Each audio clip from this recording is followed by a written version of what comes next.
Okay, so what is the GARM framework? So the GARM framework itself is a result, as it exists so far, what we're going to see on Monday and what will be announced on Tuesday, of almost 12 months worth of work. So the process started way back in August of last year, where they sent out an RFI to organizations across the industry to get a sense of how sustainability was being measured, what people were using in order to have their own frameworks or methodologies. That then got brought together into what became 6 working groups that covered these 6 areas that you can see outlined here. Now, of these 6 areas that are outlined, only 3 of these areas are going to be surfaced on Monday and Tuesday by GARM. And those 3 areas are metric methodology, data collection, and GHG optimization and transparency. These are the areas that have been really concentrated over the last 3 to 5 months. And the way that process has worked is that there was an initial group that was stood up to work on these 6 channels. Then they came up with initial frameworks for the 6 channels that we are used to, the media channels. And that was given to the community, the GARM community, that involved organizations across the spectrum, all the stakeholders, including ourselves. And then there was a feedback process that began in March. And that feedback process has actually been a series of working groups working within each of these channels, working in each of these 3 areas to make sure that what had been provided originally was really focused on and kind of cleaned up to become something that could be the first iteration of GARM to be shared with the industry. There were over 60 organizations involved in that process, and it spanned everything from brands and agencies all the way through to ad tech platforms and sustainability organizations like ourselves. So we're very excited to have participated in this, to really have engaged with the rest of the industry and making sure that we feel that these are really thorough frameworks for the industry to start adapting and adopting. So, as I said, on Monday, what we'll see when the embargo lifts is essentially a PDF from GARM and AdNet Zero who have put together the framework. And that will include everything that covers these 3 areas. So I wanted to start by just saying what the framework is and what the framework isn't. So some of these points touch on some of the things that Brian has already said.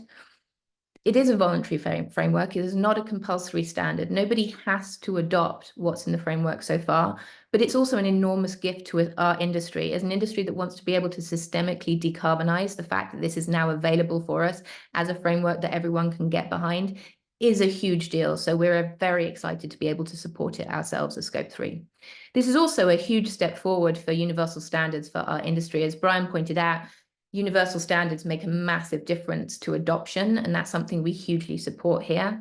And it's not the only framework that is available for carbon emissions reporting in media. Obviously, there's still the SRI, and then we as Scope3 have our original methodology. So as Brian mentioned before, over time, those will get absorbed into the GARM framework as it becomes more and more solid, and it becomes something that the industry can adopt as a whole. And finally, and I think this is the most important point, this is a work in progress. GARM have said themselves, this is the beginning. We're on the start of a journey. This is not a finished product. So when you see what's in the framework right now, and Brian alluded a little bit to what it looks like to have maturity in a framework, this is the inception. This is the beginning of what the framework will look like, and it will grow from this point. So none of this is a done deal yet.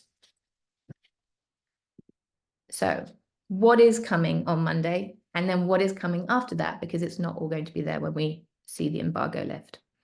So first of all, what we're going to see is we're going to see initial frameworks for each of the channels in media. So digital, out of home, TV, print, radio, and cinema.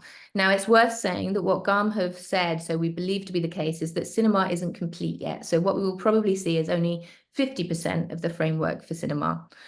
Now, each of those frameworks, the way that they are designed is they essentially show the boundaries of what is going to be included in the framework. There are some things that sit inside boundary, and there are some things that sit outside. So, for example, production has been put outside of boundary for now, but everything that sits inside of boundary is going to be outlined so that it can be measured accurately. So the idea is that whatever is inside the boundary for an ad's life cycle can be measured, recognizing the activity that happens in each of those areas within the boundaries.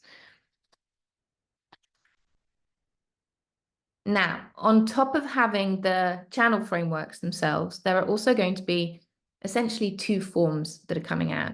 The forms are a response to an industry desire to really understand what people are engaging with when they are either engaging with companies saying, we are your supplier on the sell side, and they want to know, okay, well, do you have sustainability practices? Do you have like frameworks that you're already adhering to? Have you done any auditing or assessment processes against those frameworks yourselves? The form that is the data collection RFI form is for sell-side partners, and it essentially collates all of the questions that buy-side have been asking partners over the last couple of years into a single form, which means that people don't have to keep filling out different forms over and over again. And that data that's being collected there is a combination of things like, do you have a green team internally, or have you made SBTI commitments? But it will also have requests for information that can actually be used to populate the formulas that are going to show up for each of those individual channels. So in the same way that we at Scope3 will ask for information about your metrics that we can then use to put information behind our carbon metrics, those forms ask for some of that data too.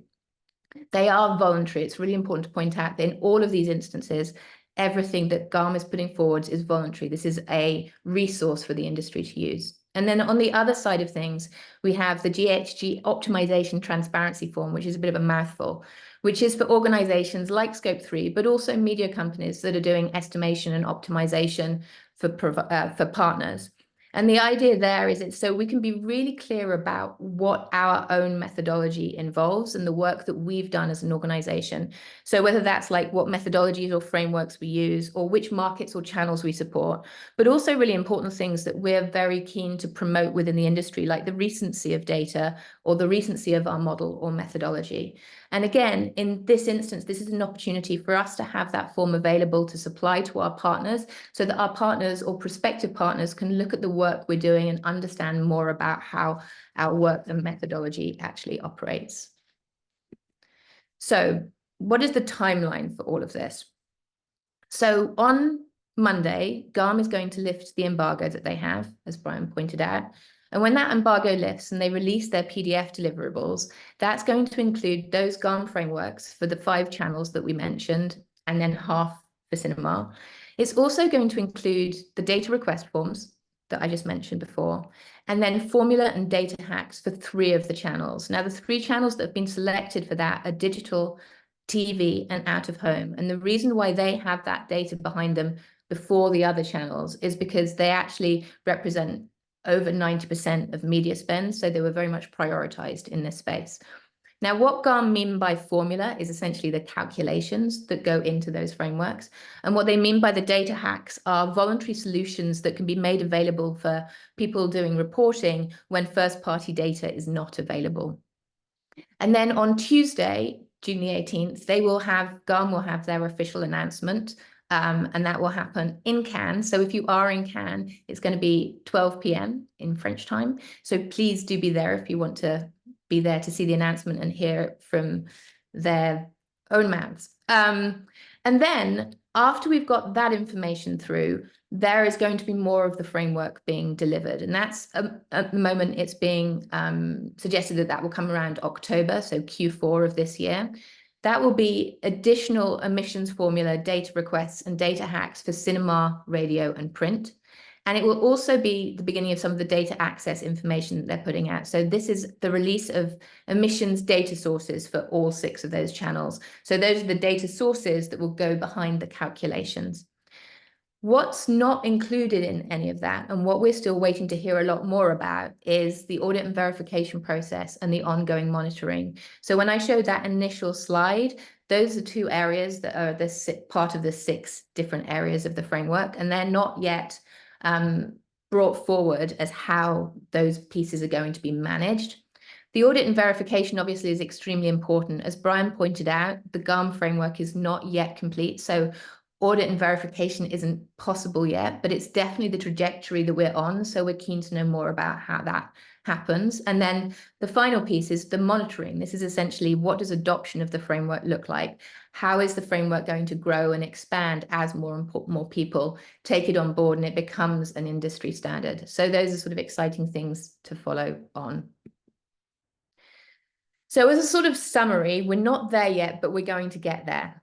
So I think it's incredible the amount of work that has been done by GARM just in the last 12 months, with the community coming together, collaborating, working as an industry to put our own standards in place. We've had an absence of a framework all this time, and the fact that we're working together to cause it in such a short time is remarkable and has been commented on. Also, there are still gaps. There are areas that are not covered yet. So the channels are not completely covered. Not the entire spectrum of the channels is not covered yet. And there are open questions too, like where do carbon credits fit in, or the use of RECs to offset data center emissions. You know, we know that data center emissions are going up, and it's not enough to say, well, we'll just offset those.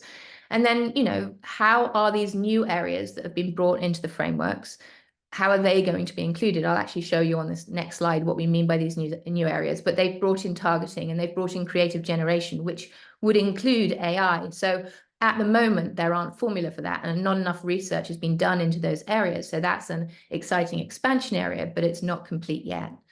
There needs to be more rigor in data quality and internal controls in the accreditation process. So as we said before, the verification process and auditing is not in place yet, and that has to come through and be discussed and decided on. And finally, it's just worth adding again, you know, there are other frameworks. We have our classic Scope3 framework, there's the SRI, and there's Group M's framework. And those are still operating and being stood up, but we believe over time they will get absorbed into GARM as GARM matures.